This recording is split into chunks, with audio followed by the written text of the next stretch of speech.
କାନ୍ଦ ବନ୍ଦ କର। ହେଇରେ ହେଇ ତୁ ତ ମାମୁଁ ଘର ଛାଡ଼ି ଆଉ ଆମ ଘରକୁ ଯିବୁନି ବୋଧେ? କାନ୍ଦ ବନ୍ଦ କର ବାବା। ମୁଁ ତ ବାହାଘରଟା ଆଜି ଫାଇନାଲ କରିସାରିଲା ପରେ ସକାଳୁ ସକାଳୁ ତତେ ବାରମ୍ବାର ଫୋନ କରି କହୁଛି ଯେ ହନୁମାନ ତୋ ବାହାଘରକୁ ଫାଇନାଲ କରିନି, ଶୀଘ୍ର ଆସି ଘରେ ପହଞ୍ଚ। ଏ ପର୍ଯ୍ୟନ୍ତ ତୋର ଦେଖା ନାହିଁ, ତତେ ସେ ଝିଅ ଆଜି ଦେଖିବାକୁ ଆସୁଛି। ଏ ଚଣ୍ଡାଳ ଇରେ କାହିଁ କାନ୍ଦୁଛୁ? ଏମିତି ହେଇ ଦେଖୁନୁ ଆଇଲା ବୋଇଲା ଶଳା ମାରିକି ତ ଗିରି ତତେ ଦେବି। ବାପାରେ ବାପା ଶୁଣୁ ଶୁଣୁ ଖୁସି ଖବର, ତୋ ବାହାଘର ମୁଁ ଯୋଉଠି ଫାଇନାଲ କରିଛି ତାର କଣ କଣ ଅଛି ସବୁ ଜାଣିଛୁ? ତାର 12ଟା ବସ କଟୁକୁରୁ କଲିକତା ଯିବା ଆସିବା କରୁଛି, ଜଟଣୀରେ 2ଟା ବିୟର ଫ୍ୟାକ୍ଟରି, ପାରାଦୀପରେ 5ଟା ପାଣି ଜାହାଜ, ସମ୍ବଲପୁରରେ ଗୋଟେ ଘୁଷୁରୀ ଫାର୍ମ, ସୁନ୍ଦରଗଡ଼ରେ ସ୍ତ୍ରୀ ଲୋକମାନଙ୍କର ଶାଢ଼ୀ ସାୟା ବ୍ଲାଉଜ ଫ୍ୟାକ୍ଟରି, ଚଣ୍ଡିଖୋଲରେ ଅମିଲାଙ୍କର ଚଢି ଫ୍ୟାକ୍ଟରି।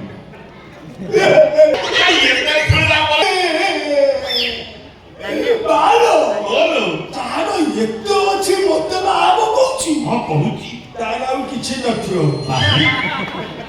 ଯିବାଟା କଣ ଆଗରୁ 10-15 ଥର ବାହା ହେଇକି ସେ ସବୁ ଶାନ୍ତି। ମାରିକି ତ ଗିରି ତତେଇ ଦେବି। ମାଧୁରୀ କି ସେମିତି କହିବୁ ନା, ତାର ମାଧୁରୀ ହିନ୍ଦୀ ଫିଲ୍ମ ହିରୋଇନ ମାଧୁରୀ କି 2 ପଟା ମାରିବ। ମୋ ଜୀବନ କାଳ ଭିତରେ ମୁଁ ଢେର ଢେର ସୁନ୍ଦରୀ ଦେଖିଛି, ତା ଭଳିଆ ସୁନ୍ଦରୀ ମୁଁ ଦେଖିନି। ଜାଣିଛୁ ଗୋଟା ଖୁସି ଖବର, ତୋ ବୋଉଠୁ ସେ ଆହୁରି ସୁନ୍ଦରୀ। ଏତେ କହିଲା ପରେ ପୁଣି କାହିଁ କାନ୍ଦୁଛୁ? 2ଟା ପକେଇଦେଲି ପଡିଗଲା ଶଳା ରାଜର ଦର୍ଶକ। ମାଧୁରୀ କି ହନୁମାନ। ତୁ ମୂର୍ଖରେ, ଇରେ ମୋ ନାଁ ହେଲା ଭୀମସେନ, ତୋ ନାଁ ହେଲା ହନୁମାନ। ମୁଁ ହେଲି ଗଦାଧାରୀ, ତୁ ହେଲୁ ଗଦାଧାରୀ। ମୁଁ ତତେ ସେଇଥିପାଇଁ ସକାଳେ ଡାକେ ହନୁ। ଓ ହନୁ ତୁ ଡାକୁଛୁ ହନୁ, ଗାଁ ଲୋକମାନେ ସମସ୍ତେ ମୋ ମୁହଁକୁ ଦେଖି କହୁଛନ୍ତି ପାତି ପାତି ବାଟର। ଇଏ ତତେ ପତିନାକଡ଼ କହିବ ମାରିକିରି ଶଳାତା ଗିରି ତତେଇ ଦେବି।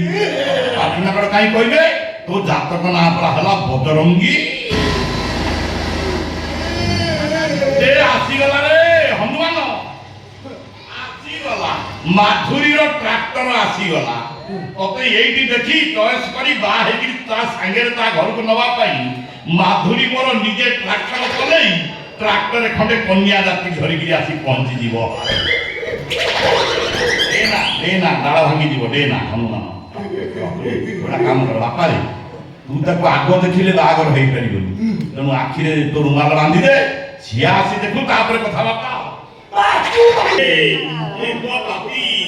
ରୁମାଲ କାରବାର କଲା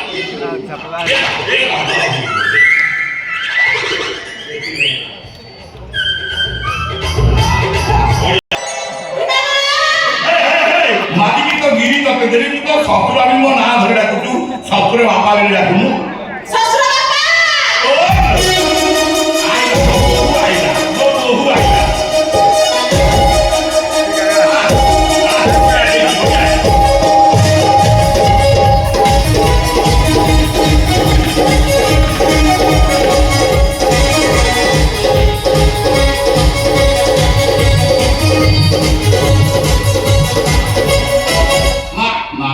ଏଇଟା ହେଲା ମୋ ପୁଅର ମାମୁଁ ଘର। ତୁ ଯୋଉ ପ୍ରକାର ଫରିଆ ଟିକିକିରି ନାଚୁଛୁ, ଇଏ ମାର୍ବଲ ସବୁ ଫାଟିକିରି ନେଲା।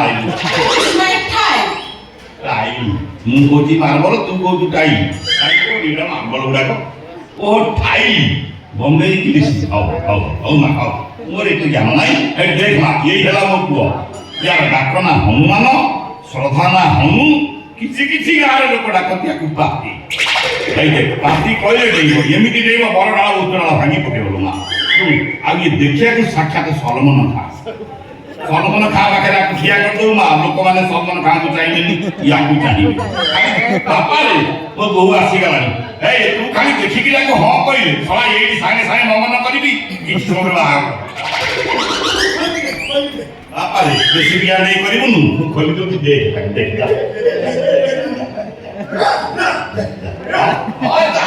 ଆଶୀର୍ବାଦ ମୁଁ ସବୁବେଳେ ଢାଳୁଛି। ୟାରେ କୋଉଠି ତୋର ପ୍ରବଳ?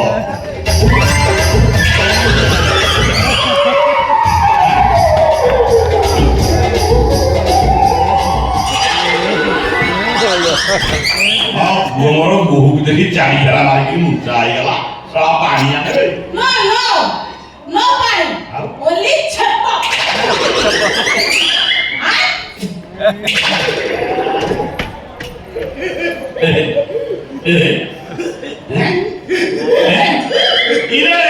ପାପି ହସିଲା ଶଳା ହସିଲା ମାନେ ଫସିଲା ଆରେ ମୁଁ ବହୁତ ଚଏସ୍ କରି ତୋର କେତେ ପସନ୍ଦ ହେଲା ତୋ ମୁହଁକୁ ଲାଜ ନାହିଁ ତା ମୁହଁକୁ ସରମ ନାହିଁ ଆମ ଗାଁ ଢବା ଘରର ମାଇ କୁକୁର ୟା ମୁହଁରେ ମୁତିବ ନା ମୁଁ ମୁଣ୍ଡ ଗରମ କର କହିଦଉଛି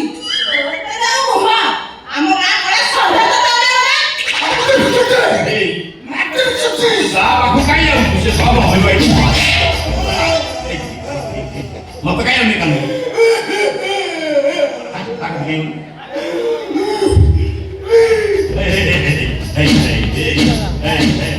କିଛି ନାହିଁ ଗଲା କଲୁର ଚାଣ୍ଡାଳି ହନୁମାନର ହନୁ ହାଡ଼ ଭାଙ୍ଗିଦେଲା ହନୁ ଆଉ ଅବସ୍ଥାରେ ନାହିଁ ଆଗରୁ ଶଳା ବିଧା ପଡିବ ମୁଁ କାହିଁ ତା ପାଖକୁ ଯାଉଛି ଯା ଯା ଯା ଯା ଦୁର୍ବଳକୁ ପେଲି ହଉଛି ତମେ ୟା ସାଙ୍ଗରେ ବାହାଘର ଠିକ କରିଥିଲ ତମ ନାଁ ଭୀମାଘର କରିଦେଲା ସବୁ ବଳବାନ ବାହାର ତୁଳିଲାଣି ଖାଳ ଆଖିରୁ ନେଦେଲା ପାଟିରୁ ନେଳ ପାଟିରୁ ପିଲାଇବି ଘରର ମାଳ ଏ ଭୀମାଘର ଏମିତି ଆସୁଲୋକ ଜୀବନରେ ବାରମ୍ବାର ଆସେ ନା ୟାକୁ ହାତ ଛଡା କରନା ଦେଖିଲୁ ନା ଭଲ କି ଲକ୍ଷ୍ୟ କଲୁ ସଲମାନ ଖାର ଡୁପ୍ଲିକେଟ ନୁହେଁ ପୁରା ସଲମାନ ଖାନ ଭଳିଆ ଦେଖାଯାଉନି ଆଉ ଗୋଟେ କଥା ଜାଣିଛୁ ମୋ ପୁଅ ହଉଛି ଜ୍ଞାନର ଗୋଦାମ ଘର ସ୍ୱୟଂ ଗଣେଶ ଠାକୁର ମା ସରସ୍ୱତୀଙ୍କର ଏଇଟା ହଉଛି ସେକେଣ୍ଡ ସନ୍ତାନ ହେଇଟି ଯାହା ତୁ ଯାହା ଫେରି ଯା ମୋର ମନ ଦୁଃଖ ନାହିଁ କିନ୍ତୁ ଯିବା ପୂର୍ବରୁ ମୋ ପୁଅର ଜ୍ଞାନକୁ ପରୀକ୍ଷା କର ହେଇ ଆଉ ଗୋଟେ ଖୁସିର ଖବର ମୋ ପୁଅ ଇତିହାସରେ ପିଜି କରିଛି ପିଜି ଇତିହାସ ପଚାରିବି କହିଦବ ଆଚ୍ଛା କହିଲ ଆମ ଭାରତକୁ କିଏ ସ୍ୱାଧୀନ କରିଥିଲେ ଇଂରେଜ ଯାର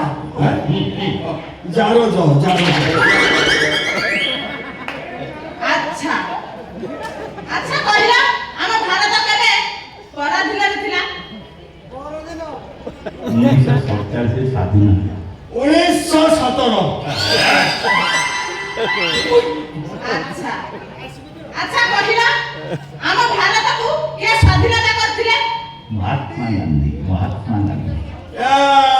ଇନ୍ଦିରା ଗାନ୍ଧୀ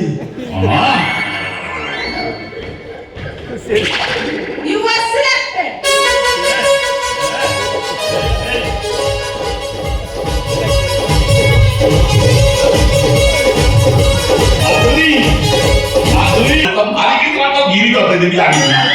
ଏମିତି ଆସିଲେ ବାରମ୍ବାର ଜୀବନରେ ଆସେ ନା ରେ ହୁଣ୍ଡା ଏଭଳିଆ ପ୍ରସ୍ତାବ ତୋର ଅନୁଗଲାନି ଇବା ତ ମା ଠୁ ସୁନ୍ଦରୀ ମୋ ମା ଭାବି ତୁ ତାକୁ ବାହାରି